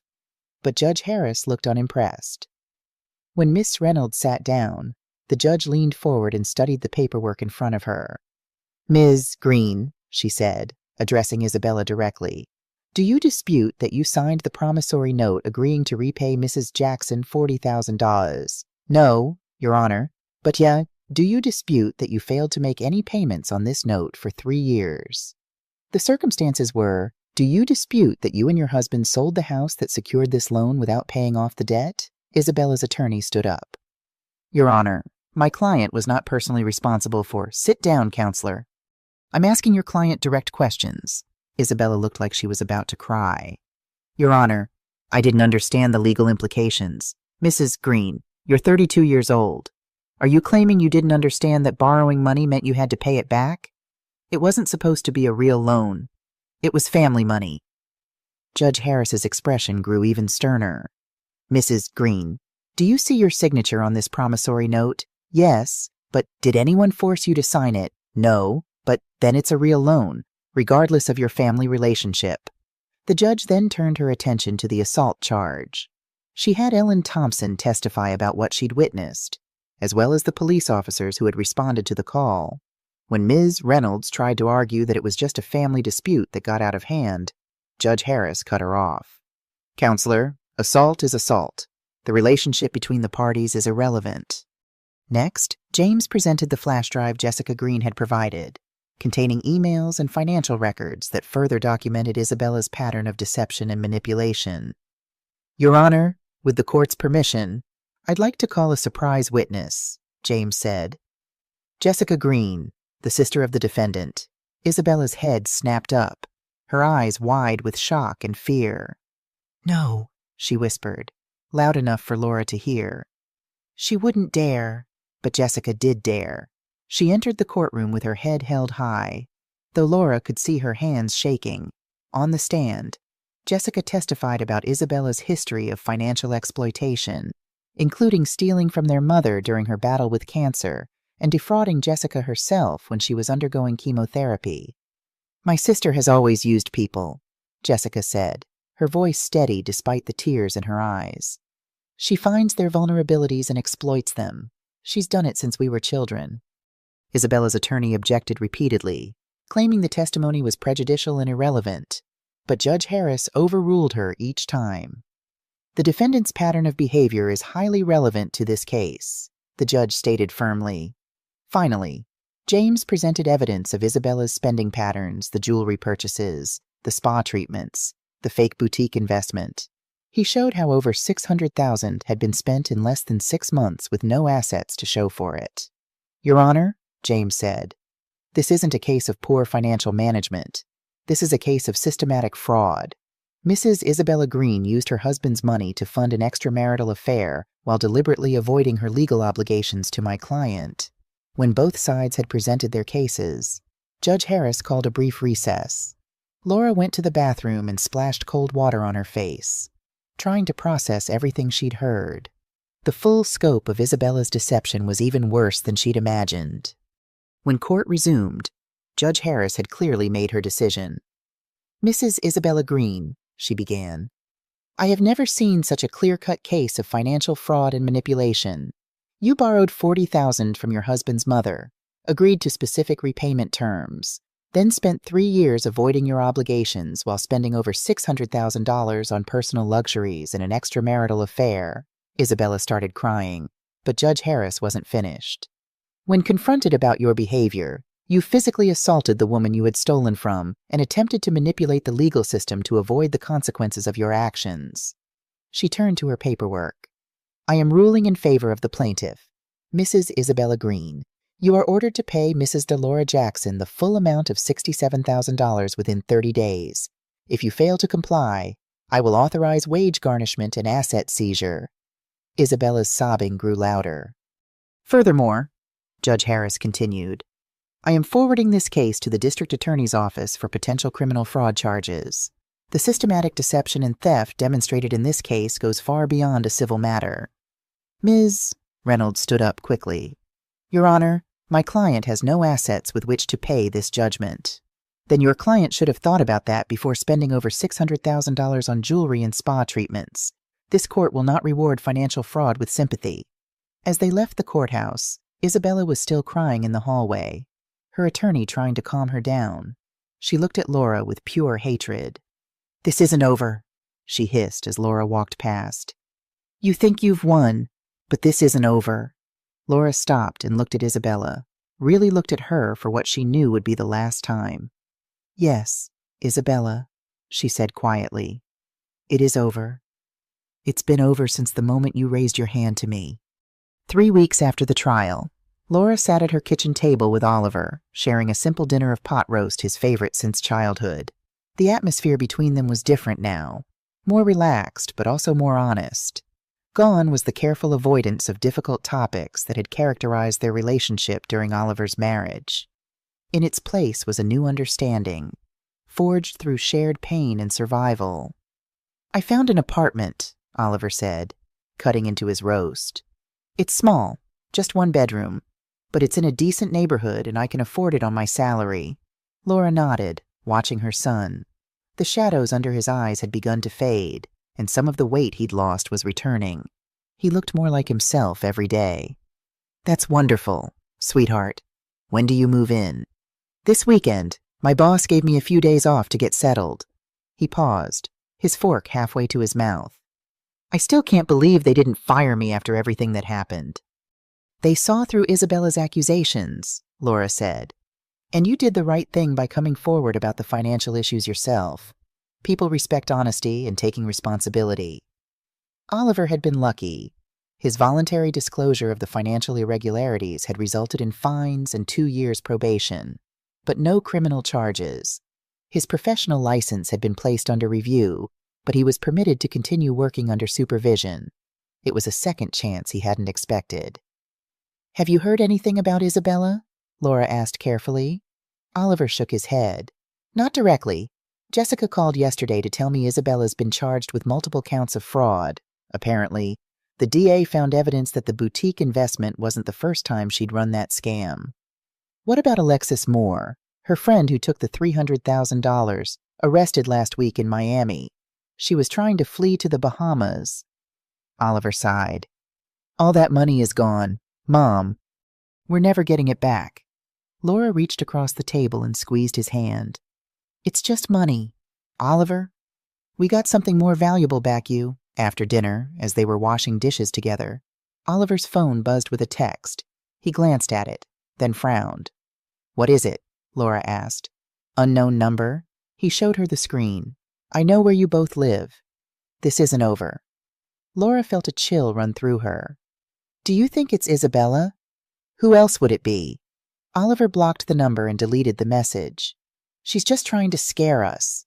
But the texts continued over the next few days, coming from different numbers, each more threatening than the last. You'll regret what you did to me. I'll make sure everyone knows what kind of people you really are. You think you're safe. Think again. James Donovan advised them to keep records of all the messages but not to engage. She's trying to provoke a reaction, he explained. The best thing you can do is ignore her. Easier said than done. Laura installed additional security cameras around her house and made sure all her doors and windows were securely locked. Oliver did the same at his new apartment, but Isabella's campaign of harassment went beyond threatening texts. She began spreading rumors in the community, telling Laura's neighbors that she was mentally unstable, suggesting to Oliver's colleagues that he had a drinking problem, even approaching Ellen Thompson with fabricated stories about Laura's past. She told me you'd been abusing Oliver emotionally for years, Ellen confided when she came by for coffee. Said you'd driven away every woman he ever dated because you couldn't stand to share him. I told her I'd known you for 15 years and never seen any sign of that, but she was very convincing. The worst came when Isabella somehow gained access to Laura's email account and sent a message to everyone in her address book, claiming Laura had been embezzling funds from the community center where she volunteered. Though the accusation was quickly proven false, the damage to Laura's reputation required time to repair. Why is she doing this? Laura asked James during a phone call. She lost the case. Why can't she just move on? Because people like Isabella don't know how to lose, James explained. They can't accept responsibility or consequences. In her mind, she's the victim and you're the villain. She'll keep trying to hurt you because it's the only way she can maintain that narrative. One evening, as Laura was returning home from the grocery store, she found her front door ajar. Heart pounding, she retreated to her car and called the police. Officers searched her house, finding it ransacked, drawers emptied, furniture overturned, personal items strewn across the floor. But nothing of value had been taken. Instead, someone had written on her bedroom mirror in red lipstick, "You took everything from me. Now I'm taking everything from you." Detective Reynolds, who had taken Laura's statement after the assault, handled the break-in case. "We're taking this very seriously. Mrs. Jackson," she assured Laura, "this is clearly targeted harassment, and the escalation is concerning." "Do you think Isabella did this herself?" Laura asked, surveying the damage to her home. "We're looking into it. Her whereabouts during the time of the break-in are being verified." Detective Reynolds hesitated. "Mrs. Jackson, have you considered getting a restraining order?" "We already have one from when she drugged Oliver. It doesn't seem to be doing much good." "Then perhaps it's time to consider other options for your safety." Laura knew what the detective was suggesting, though neither of them said it aloud. Perhaps it was time to move, to start fresh somewhere Isabella couldn't find her. The idea had been growing in Laura's mind for weeks. Her house held so many memories raising Oliver. Her life with Thomas, but it also held recent traumas. Maybe it was time for a new chapter. When she mentioned the possibility to Oliver, he was surprisingly supportive. "I've been thinking about it too. Mom, maybe we both need a fresh start." "But your job? Your apartment you just got settled?" Oliver shrugged. "My company has an office in Phoenix. I already asked about a transfer, and they're considering it." Arizona. Laura felt a flutter of excitement at the thought. She'd always loved the desert. The expansive skies, the dramatic sunsets. Why not? It's warm, affordable, and far from here. We could both use some sunshine after everything we've been through. A week later, Laura received news that made the decision easier. Isabella had been arrested again, this time for violating the restraining order by showing up at Oliver's workplace. But her attorney had negotiated a plea deal Isabella would undergo psychiatric treatment instead of serving jail time. "She'll be in a facility for at least 6 months, James told Laura.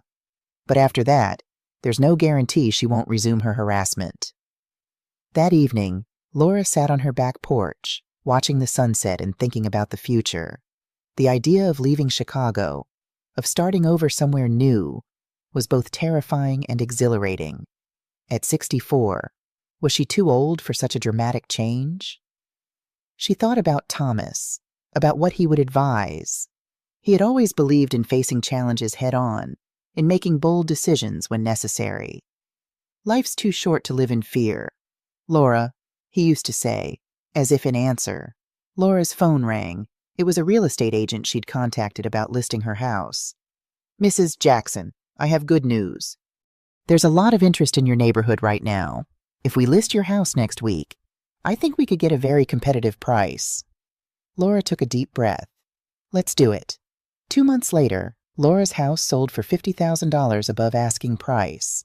Oliver had secured his transfer to Phoenix, and Laura had found a small condo in a retirement community called Desert Palms, just 20 minutes from Oliver's new apartment. As she packed up her home of 15 years, Laura found herself sorting through not just physical belongings, but memories as well. Some items went into boxes for the move, others were given to friends or donated. The process was cathartic, a physical representation of leaving the past behind.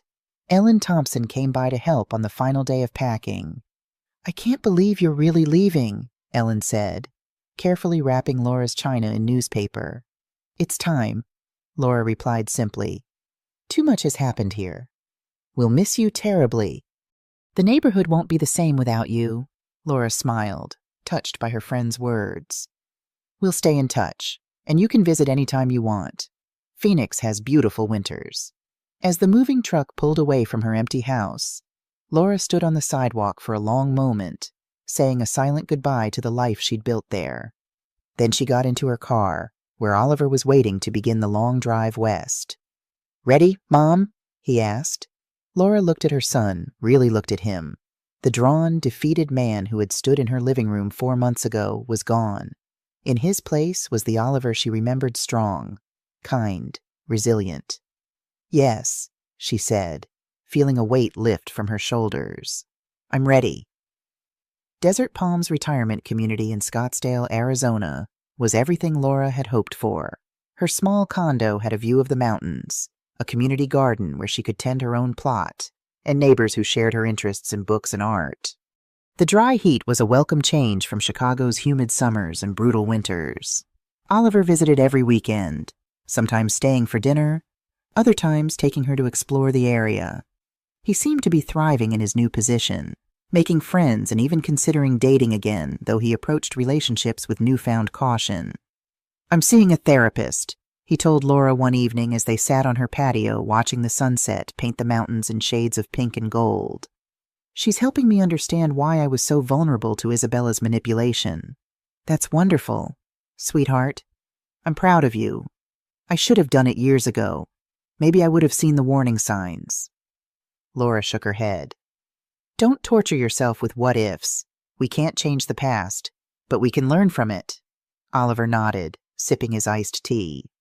"She thinks I was looking for someone to replace Dad, someone strong and decisive who would tell me what to do. That's why I ignored all the red flags with Isabella." The insight struck Laura as painfully accurate.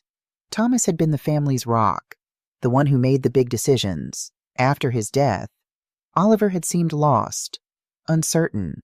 Isabella's confidence and decisiveness must have seemed like a lifeline. "Your father would be so proud of you now," Laura said softly. "Taking responsibility, rebuilding your life. That takes real courage." As the months passed, the threatening texts and emails stopped. Isabella seemed to have disappeared from their lives, though Laura knew better than to believe she was gone for good. People like Isabella didn't simply give up, but she refused to live in fear.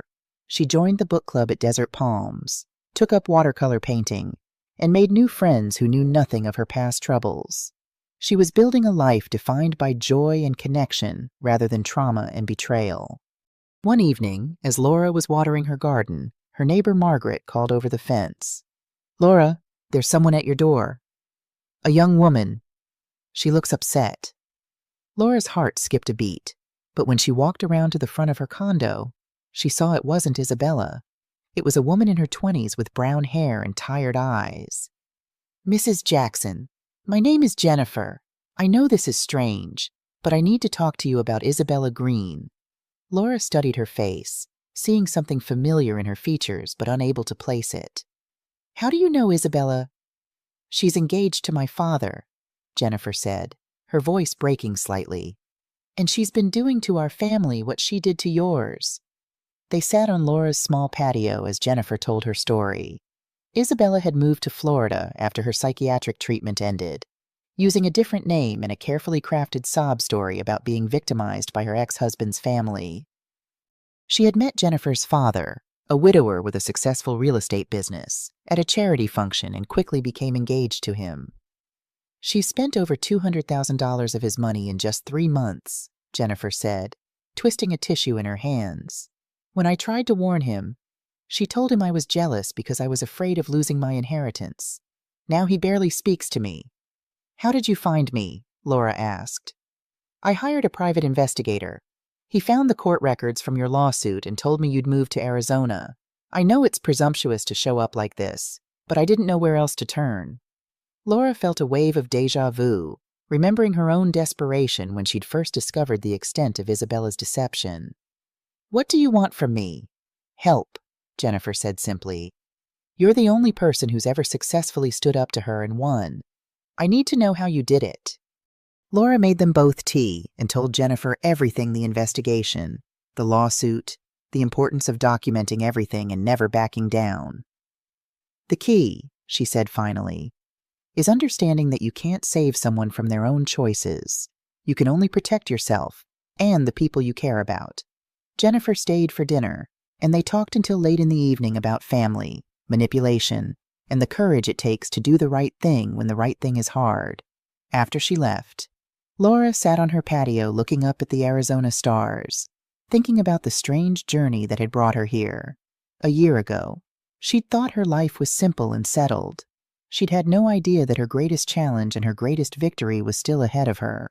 Sometimes the most important battles are the ones you never wanted to fight, fought against people you never wanted to hurt, in defense of principles you never thought you'd have to defend. But when those battles come, you have two choices: fight or surrender everything you've worked for to people who see your kindness as weakness. Laura had chosen to fight, and in fighting, she had discovered that at 64 years old, she was stronger than she'd ever imagined. The roses in her garden were blooming beautifully, their petals soft and fragrant in the desert evening. Like her, they had survived transplanting and were thriving in new soil. Some things, she realized, grow stronger when they're forced to put down new roots. The next morning, Laura woke to a text from Oliver Breakfast at my place on Saturday. "I've met someone I'd like you to meet." Laura smiled. Typing back, "I'd love to. Should I bring anything? Just yourself. And maybe some of those blueberry muffins you make." Laura set down her phone, feeling a contentment she hadn't experienced in years. Life would continue to bring challenges that was inevitable. Isabella might even reappear someday, though Laura hoped Jennifer would be successful in protecting her father from that fate. But whatever came, Laura knew she could handle it. She had discovered a resilience within herself that couldn't be taken away. She had learned the true value of trust, not just in others, but in herself. As she stepped out onto her patio with her morning coffee, the Arizona sun was just beginning to illuminate the mountains in the distance. The day stretched before her, full of possibilities. Laura Jackson had lost her house, nearly lost her son, and been forced to start over at an age when most people were settling into comfortable routines. But in the process, she had gained something far more valuable: the knowledge that it's never too late to stand up for yourself, to rebuild what's been broken, and to find happiness in unexpected places. The desert flowers in her garden nodded in the gentle morning breeze, vibrant and alive despite the harsh environment. Laura smiled, recognizing herself in their quiet strength and determination to bloom wherever they were planted. She had survived the winter of betrayal. Now it was time to enjoy the spring of new beginnings.